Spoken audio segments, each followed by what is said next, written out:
ব্রাহ্মণবাড়িয়ার নবীনগরে ফলের বাগান গড়ে তুলেছেন হাফেজ সাইফুল আক্তার হোসেন নামের এক প্রবাসী উদ্যোক্তা। এখানে প্রায় 17,000 ফলের এই বাগানটিতে ড্রাগন, মালটার পাশাপাশি সাথী ফসল হিসাবে আবাদ হচ্ছে বিভিন্ন ধরনের শাকসবজি। 17,000 গাছের মধ্যে 16,000 ড্রাগন ফলের গাছ রয়েছে।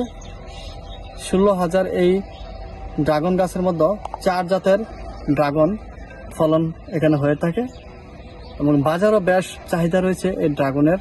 পাশাপাশি সবুজ মালটা এখানে চাষ হচ্ছে। মালটারও খেতে খুব সুস্বাদু।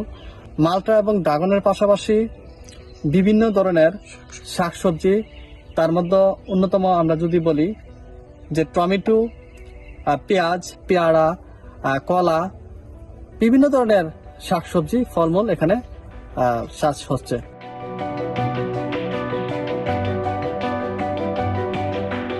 সঠিক পরিকল্পনা আর পরিচর্যার কারণেই সফলতা এসেছে বলে জানিয়েছেন বাগানের দায়িত্বে থাকা এই কৃষক। এই বাগানে কতজন শ্রমিক কাজ করছে? এই বাগানে আপনার এখন হইলো আন মৌসুম, এখন কোনো ফল ফ্রুট নাই, শুধু শাকসবজি আছে বা পাশাপাশি ড্রাগনের কিছু পরিচর্যা করতে হয়, যার কারণে আমাদের লেবার একটু কম।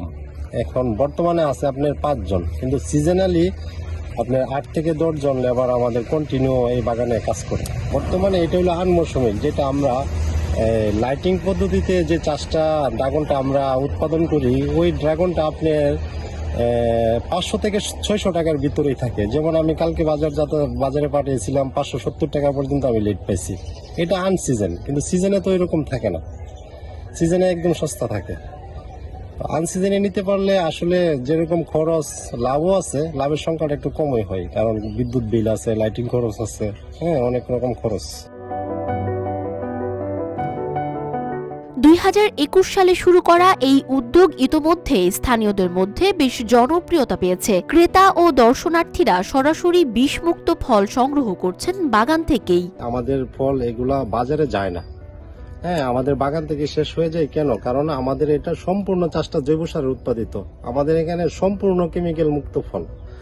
যারা দর্শনার্থী আসে ফল নেওয়ার জন্য, তারা নিজ হাতে সংগ্রহ করতে পারে, নিজে দেখে দেখে সংগ্রহ করে নিয়ে যায়। যার জন্য আমাদের এই বাগানের ফলগুলো আসলে বাজারে নিতে হয় না, এখান থেকে এগুলা চাহিদা মেটে।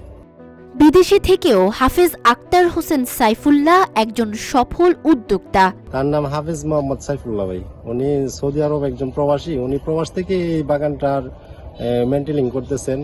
উনি মানে যেভাবে বলতেছেন আসলে আমরা ওইভাবেই করতেছি। আমরা মূলত শুধু এই বাগানটাকে পরিচর্যা করতেছি, দেখে শুনে রাখতেছি। তার সফলতা দেখে এখন স্থানীয় অনেকেই তার মতো উদ্যোক্তা হওয়ার স্বপ্ন দেখছেন।